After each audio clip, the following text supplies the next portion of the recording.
Okay, so this week we're going to look at actual sizing of members, and before we do that, we'll look a little bit about look at the ways in which they fail, how you'd size them so they don't fail, so the modes of failure, and we're going to divide this part of the lecture into two parts. The first part. We'll do now is the failure modes, and then we'll also look at some general span tables, ways to approximate the size of members. And then we'll, in the next part, we'll look at the specific materials, some more detail, wood, steel, concrete, and masonry, and how you estimate the size for those specific materials. This slide on the screen right now is a beautiful building, Linkvitz in Bad Dürheim, the Solomar, which is it's a covering over a hot salt springs in a little bit south of Stuttgart in southern Germany. Similar to I guess we have hot springs in Arkansas, I believe. That must be a little bit similar, but we don't have such a beautiful building over them as far as I know.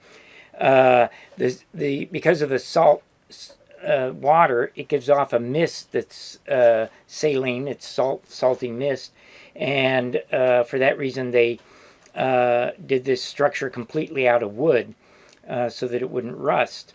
And it's has some the beautiful wood columns, branching columns in the middle, and then the spanning members. You can see these beam-like members that curve down and support the shell-type roof. Okay, well, modes of failure. Generally, we talk about three modes of failure: strength, stability, serviceability, the three S's. Strength is the material itself, how we either in tension, breaking, or in compression, actually crushing. That would be a material failure. So here you can see the material crushing.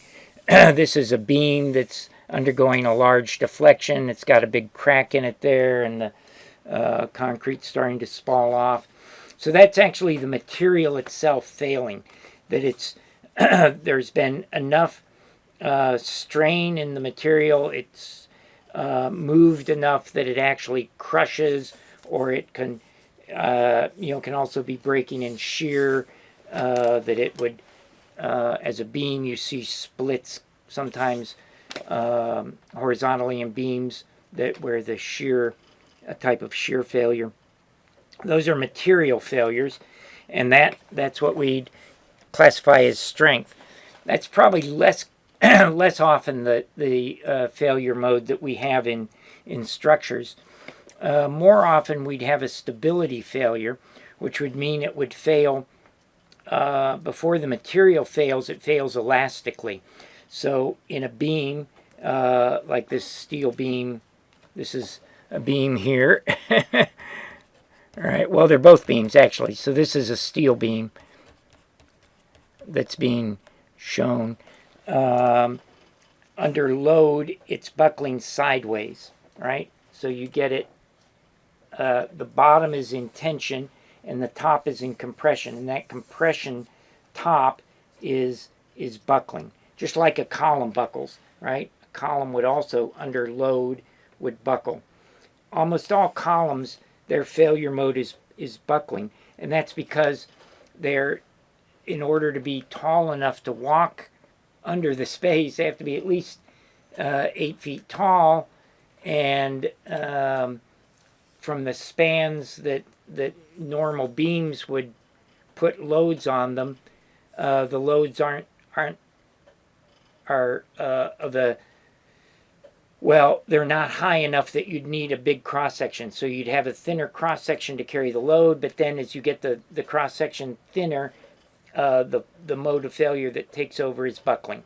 So if you had a very short column with a heavy load, say my column holding up, like you've got that column up on the third floor that holds up the roof, right? That must be what, 30 feet tall or something. It's pretty tall column. That would most certainly, as you put a heavier load on it, it would buckle. If it were only 3 feet high, it would not buckle. It would crush for that size column. But you couldn't walk under it, right? So to get the height of the ceiling you need, and to carry the loads that it's carrying generally, columns usually buckle. And those are serviceability problems. I mean, stability. Serviceability, on the other hand, is it's not a stability problem. It's not flopping out sideways, but say I had a beam and it was just loaded and it deflected too much. That deflection at a certain point makes it unusable, right? If I have a beam in the ceiling and it's deflecting so much that the ceiling starts to crack, well, that's too much, right? Even though the beam hasn't failed, it's not a stability, it's merely deflecting. That would be too much deflection. I worked in an office one time, had a large open office space, and it was a diaphragm floor. It was fairly flexible. In fact, too flexible. It was fairly bouncy.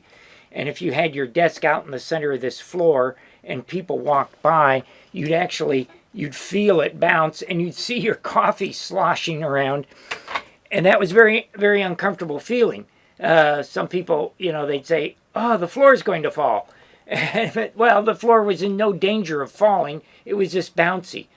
But you can't, that's not serviceable. To have a floor that acts like a trampoline is not serviceable. So those are serviceability issues. What's pictured here in this illustration is ponding, right? That's a phenomena. If you have a flat roof and it's fairly flexible, if you get a sudden rain, it may cause the roof to deflect slightly. Well, that deflection causes it to collect more water. As it deflects, it becomes a bowl, right? And it collects more water. Well, that additional water weighs more, which causes it to deflect more, which then lets more water accumulate, and that makes it deflect even more. And it deflects more and more and more until, it's a serviceable issue, right? It's deflecting too much, but it could even ultimately lead to a collapse with ponding. But that's basically fundamentally too much deflection. It's a serviceability issue. So there are equations that govern these different modes of failure, and you may be familiar with these. Strength equations are usually the simplest. MC over I is the flexure equation, so this would be bending, right? This one, or stress due to bending. This one would be the shear equation, VQ over IB. So they're both a phenomena of bending, but one is the fibers top and bottom failing. The other are the fibers failing in this direction. Either one of those is a flexure failure. The fibers, the actual material failing, and those go to bending. In compression or in tension, it's the same formula. You could say that, or tension. It's just simply the load over the area, P over A. So as I pull on it, or if I'm crushing it, the amount of force distributed over the area is what causes the failure. That's the way we define the stress. And when that stress exceeds the amount that the material can withstand, then you have a material failure. Stability, on the other hand, here we've got for columns Euler buckling. This is Euler's buckling equation. And that would be this phenomena. It's a little bit more complex action. Now, instead of just the area controlling the failure. The slenderness, this is the slenderness. Actually, that's the radius of gyration. This radius of the length over the radius is the slenderness. So the thickness to the length is the slenderness, how slender it is. And the more slender it is, the more it will be likely to buckle. Also, the area plays a role, and the stiffness of the material, Young's modulus, plays a role. So it's a little bit more complicated, a little bit more complex a failure mode. In lateral buckling, it's even more complicated. This is lateral torsional buckling. That's what this is indicating, lateral torsional buckling. So these are, bending members, right? This is members like this, and these are, compression members that we're looking at here. In terms of serviceability, this would be deflection, right? As we said. And this is the deflection equation. Also, not quite as complicated as stability, but also has a few different, the length and the load and the stiffness, the E and the I of the cross-section. The material stiffness and the cross-sectional stiffness result in the deflection. This one here is intended to be the bearing equation. All right. So bearing for wood would be the FC perpendicular. In wood, a bearing failure would be, you'd see in a stud wall. So if I had, usually I have a sill plate, I'd also have a top plate, and the studs rest on those plates. Well, when the load comes onto the stud, it actually crushes into the plate. It's the plate that's failing then. If the stud doesn't crush or the stud doesn't buckle, the first thing to crush would be the plate in bearing. And that would cause, it's not going to move very much. It's not going to be a catastrophic failure, but it causes the wall to sink. All right, so that would be a serviceability failure as the wall suddenly sinks a quarter of an inch. That's not too good. You get a crack up at the top of your ceiling, or maybe the drywall cracks or something. Okay, so those are different modes of failure. Now we can estimate these with different charts, and you can find, if you look online, I suppose you can find a plethora of these different charts. These, I've chosen some from Ed Allen's Studio Companion. In fact, I have a PDF of this book, which is posted on Canvas. So this is a very good book. He goes into a lot of detail on different charts, and for lots of different, these are for trusses, lots of different building elements. This is a general overview of the different ones he looks at. So here he breaks it by material: wood, masonry, steel, concrete, precast, even pneumatics. And then he gives more detail. These are additional tables that he gives on, and I've got some of them in later slides you can look at. But he's, for the different elements, like for a joist, for example, he's given the general span limitation. So it spans somewhere between 10 foot and 20 foot for a normal floor joist, wooden floor joist. If you had a solid beam, this would be maybe a little heavier than a floor joist. We're looking at maybe a 4 by 12 or something. That would be a timber, actually. So, getting up, 6 by 6 by would be timbers. At any rate, solid beams, they have a little bit longer spans. Glue lams, certainly, which can be much deeper and thicker. Those are getting into up to 100-foot span. That's quite a long span for wood. Steel can go quite a bit further. Here they're not even putting a limit on it here, but what we got, trying to look for what we'd call a steel beam. Decking beams. There we go. These would probably be W beams, right? Like in this building. And there he's showing them up to, oh, maybe, I don't know, is that 60, 70 feet? Something like that. I think this scale must be logarithmic. And so for the different materials, this gives some basic idea of what they can span. Then these are some other tables that are from, let me see, what book are these from? These are from Bechtolt's book. Daniel Bechtold, Martin Bechtold. Schodek originally wrote the book, and Bechtold has revised it a few times. Bechtold is teaching structures at Harvard, I believe, where Schodek was. Anyway, this is their book, and it's a very good book. And you can see some of the tables here. I posted these also on Canvas, that you can have a look at these tables.